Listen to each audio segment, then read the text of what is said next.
All right, welcome to an exclusive interview with the Runner Washington. Keenan Gray here. We have Hannah Cunliffe, a Federal Way High School graduate, a University of Oregon graduate, and now a professional sprinter for Adidas. She just made her season debut these last two weekends at the American Track League in Fayetteville, Arkansas. Hannah, talk about what this whole training year has been like for you. Obviously, with the pandemic, everything just completely shut down in March.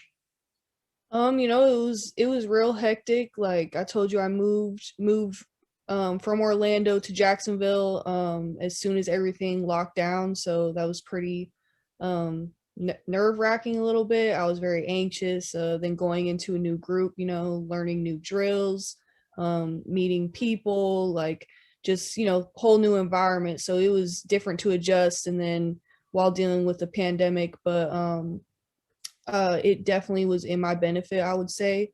So I'm happy I did it, and I was happy that I was still able to train because I feel like that helped my mental health a lot too. Just having to quarantine and be in the house, and it was good for me to be outside and train and just get my mind off of a lot of things because as everybody knows 2020 wasn't just about COVID and being locked down. There was a lot of other things going on too, so training actually was more of my escape than anything. So what did you learn about yourself? Obviously, you talked about you changed coaches, you moved to a different state across country. What has this been like for you over the last year?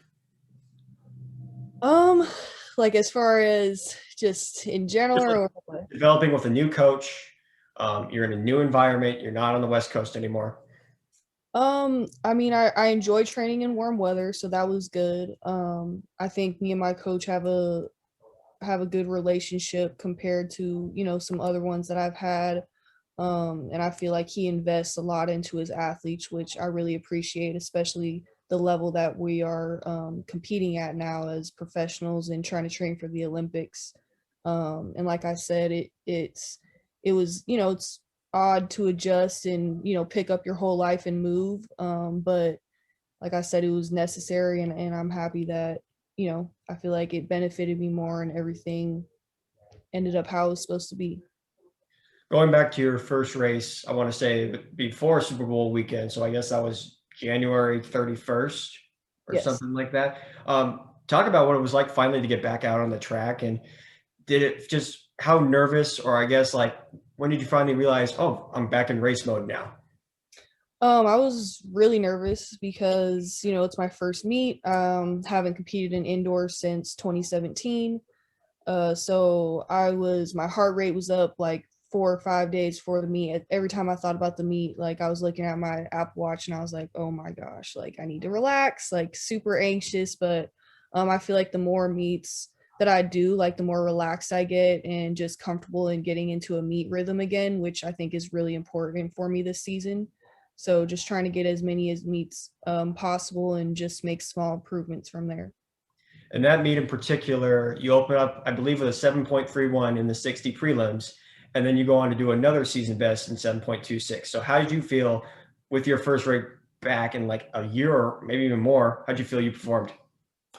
I thought, it wasn't bad. I went back and looked at, my top 10 times. And I went and looked back, what I did 2017, what I did 2016.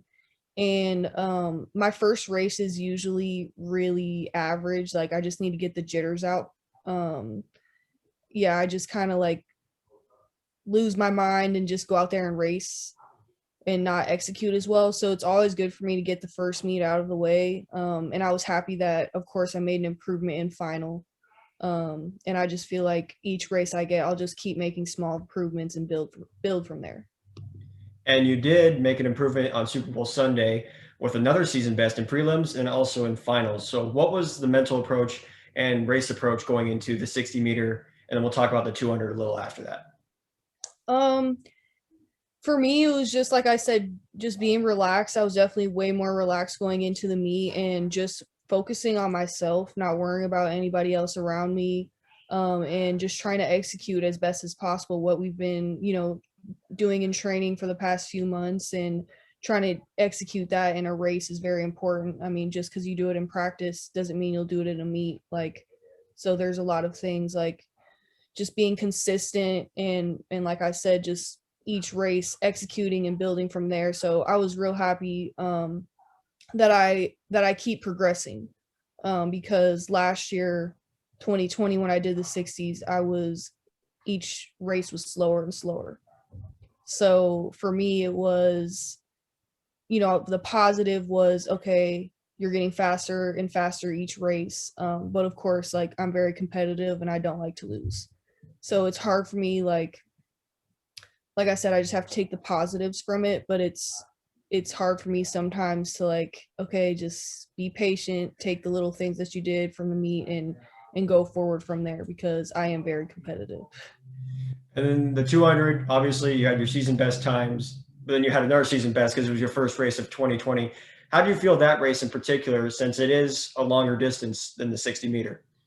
To be honest, the 200 indoor I really dislike, and I really just used it as a training purpose. I just kind of went out and I definitely didn't give max effort.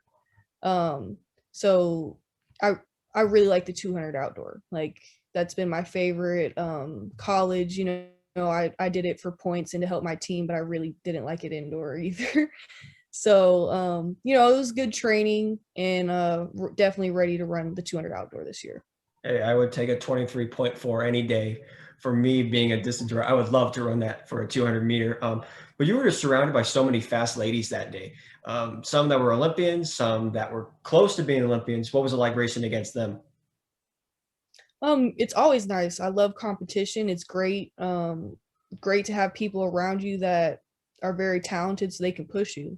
You know, that's only going to get you better. And yeah, it's like I said, I'd rather have a loaded field than me being the fastest one and not having anyone there. So definitely a good experience and great to have them. What's the plan from going here on out? Obviously, you got, I'm thinking, one more race at the American Track League. I am racing actually this weekend in the New Balance Grand Prix, and then I don't know if I'll go to the last American Track League meet. Kind of unsure. We'll see how this weekend goes, but this may be my last indoor race this weekend. Okay, and then moving forward, outdoor, obviously, this is the year that the trials are going to be. Is that your end goal for this year?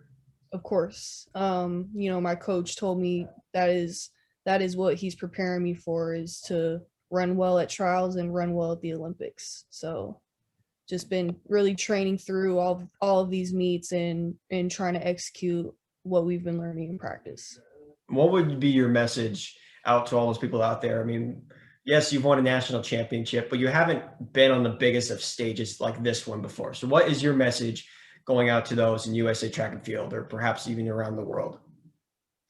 Um, just what As far as, I mean, everyone knows you're fast. Like everyone knows that you're a national champion, but Hannah Cunliffe hasn't raced like the professional levels with like these caliber athletes, like Allison Felix or someone out there. So, what is your message out there to tell people Hannah Cunliffe is ready to show up and give her best every time? um, I mean, I think people know just as far. I mean, I was pretty. I did things well collegiately, and some of the times I did, where I was when I got hurt in 2016, going into trials, I was ranked fifth in the world. So I mean, people know that I should be there, and I've just had a few obstacles, and come trials, I'll be ready. We'd love to hear that. Hannah, I'm cheering for you. Everyone here in the state of Washington, of course, everyone in the United States is going to be cheering for you moving forward. Also, hopefully, maybe we see your sister, who is a professional athlete as well, do some damage in the pole vault as well. Have you two been talking back and forth with each other? Yeah, we roomed together at this last meet, so that was the first time I got to see her in a while actually. So that was nice. And then she'll be at New Balance this weekend as well. So be able to room with her and yeah, just make sure she's focused this year and disciplined and keep her head on straight. And those that know, Chloe Cunliffe went to West Seattle. I got to ask though, why Federal Way, but she went to West Seattle? My family moved when I was at Oregon. They moved back to West Seattle because we grew up there till I was about, I think, 8, and then we lived in like Burien for a while, then we moved to Federal Way, and then they moved back to West Seattle when I was at Oregon. So that's why some of my siblings ended up there. Gotcha. And your brother played basketball at Rainier Beach and then was on that team last year that beat Kentucky. I remember that game specifically. So, Hannah, appreciate your time. Best of luck this weekend at New Balance, and hopefully we'll see some good things in the future. Thank you.